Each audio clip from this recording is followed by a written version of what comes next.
Assalamualaikum warahmatullahi wabarakatuh. Perkenalkan, nama saya Fauzan Nur Firmansyah dari kelas S1TT 11B, Prodi S1 Teknik Telekomunikasi Angkatan 2023, Fakultas Teknik Telekomunikasi dan Elektro, Kampus Institut Teknologi Telkom Purwokerto. Dibuatnya video ini untuk memenuhi tugas besar mata kuliah komunikasi data yang diampu oleh Bapak Prasetyo Yuliantoro, STMT. Di video ini saya akan menjelaskan sedikit rangkuman saya mengenai matkul komunikasi data yang saya pahami, yang berawal dari apa itu komunikasi data, OSI layer, dan fungsi-fungsi lainnya. Sebelum masuk ke videonya, klik tombol like, komen, dan subscribe ya. Dan jangan lupa di-share juga. Yaudah, kalau gitu mah langsung aja masuk ke videonya.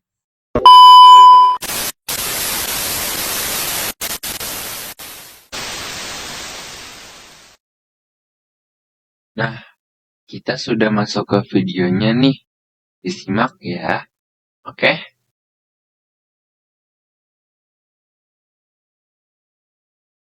Komunikasi data itu apa sih? Mungkin kebanyakan orang bilangnya telepon dan lain sebagainya. Tapi di sini akan dijelaskan lebih detailnya. Komunikasi yang berarti bertukar informasi, dan data yang berarti informasi yang dipertukarkan antar dua perangkat atau lebih. So, komunikasi data itu merupakan pertukaran data antar dua perangkat atau lebih melalui media transmisi. Kemudian ada indikator dalam komunikasi data. Yang pertama ada tujuan atau penerima yang harus sesuai. Yang kedua, data tidak boleh diubah. Yang ketiga, ada waktu pengiriman atau delay. Yang keempat, ada jitter. Kemudian, ada komponen untuk komunikasi data. Yang pertama, ada data yang berisi gambar, audio, dan video. Yang kedua, pengirim. Yang ketiga, penerima. Yang keempat, ada media transmisi seperti fiber optik, gelombang radio, dan lain sebagainya. Yang kelima, ada protokol.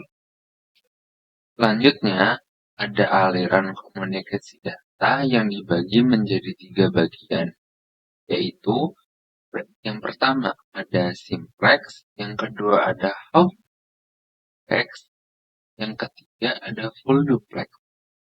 Yang pertama, simplex merupakan mode komunikasi satu arah yang dimana datanya hanya dapat dikirimkan dalam satu arah dan tidak dapat diterima kembali. Contoh aplikasi yang menggunakan mode ini adalah keyboard dan monitor. Yang kedua ada half duplex, merupakan mode komunikasi dua arah tetapi tidak secara bersamaan.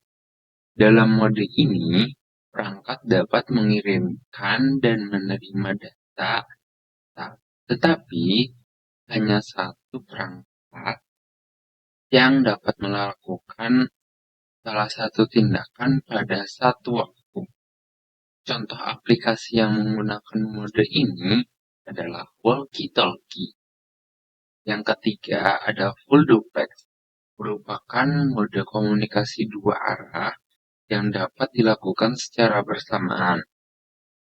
Dalam mode ini, perangkat dapat mengirimkan dan menerima data secara simultan. Contoh aplikasi yang menggunakan mode ini adalah jaringan telepon, di mana dua orang dapat berbicara dan mendengar secara bersamaan. Kemudian ada OSI layer. OSI layer atau Open System Interconnection adalah kerangka kerja konseptual yang membagi fungsi komunikasi jaringan menjadi 7 lapisan. Untuk lapisannya bisa lihat di gambar dengan urutan dari application, presentation, session, transport, network, data link, dan yang terakhir adalah physical. For information nih, Fuzzy layer ini dikembangkan oleh Badan ISO di Eropa pada tahun 1977. Kemudian ada fungsi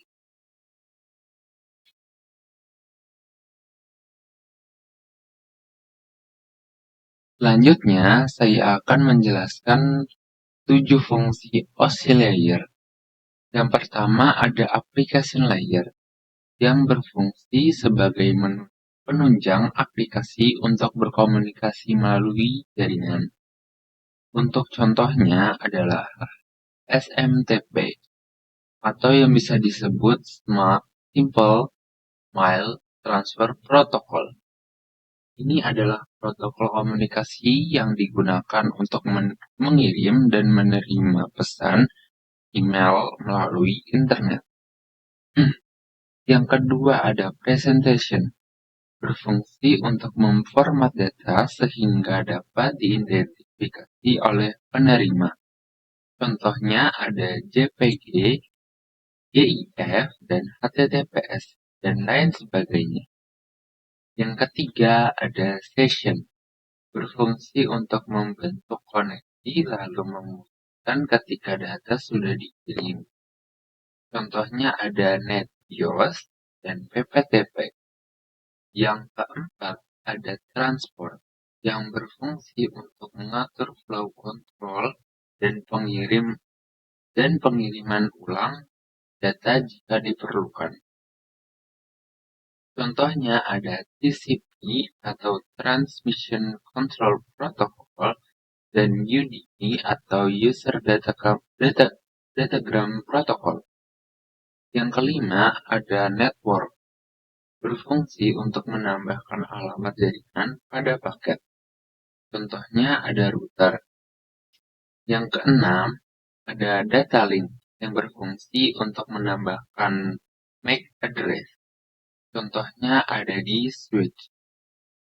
Yang ketujuh ada physical yang berfungsi untuk mengirimkan data melalui media transmisi. Contohnya ada hub, kabel, dan lain sebagainya. Selanjutnya ada enkapsulasi dan dekapsulasi. Apa itu enkapsulasi dan dekapsulasi? Enkapsulasi adalah suatu proses pemberian header data menjadi paket data, atau yang bisa disebut PDU atau Protocol Data Unit. Proses ini akan dilakukan sebelum data dikirimkan ke layer berikutnya. Proses ini terjadi pada pengiriman paket data menuju host tujuan. Proses dekapsulasi merupakan kebalikan dari proses enkapsulasi. Jika proses enkapsulasi merupakan suatu proses pembungkusan data, beda halnya dengan proses dekapsulasi yang merupakan proses pembukaan bungkus data. Prosesnya pun terbalik dari proses enkapsulasi. Berikut adalah proses dari enkapsulasi dan dekapsulasi.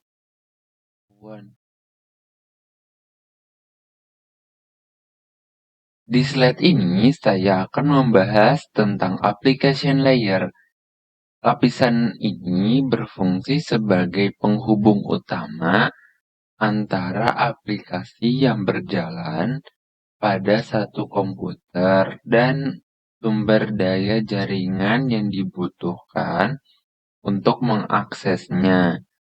Lapisan ini menangani pertukaran informasi antara program komputer seperti program email, dan sumber daya jaringan lainnya, seperti server printer dan aplikasi komputer lainnya. Protokol yang berada di dalam lapisan ini ada HTTP atau Hypertext Transfer Protocol, kemudian ada FTP atau File Transfer Protocol, kemudian ada DNS atau Domain Name System, dan yang terakhir ada DHCP atau Dynamic Host Configuration Protocol.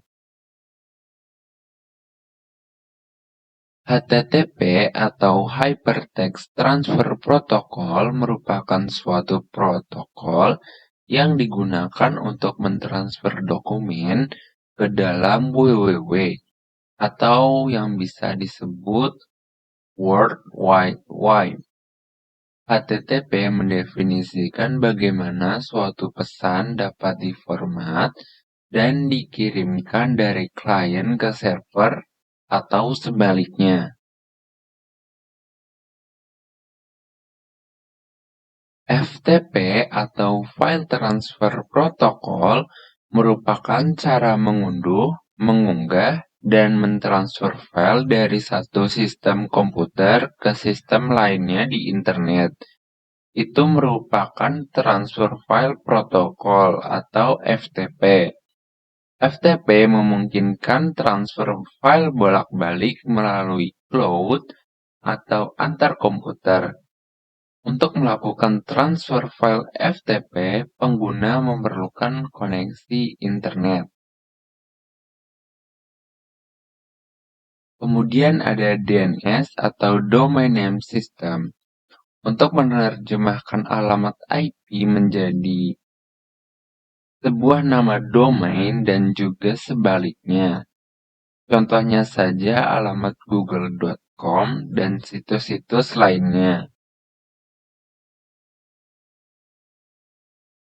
Yang terakhir ada DHCP atau Dynamic Host Configuration Protocol. Merupakan protokol client server yang digunakan untuk memberikan alamat IP kepada komputer klien atau perangkat jaringan secara otomatis.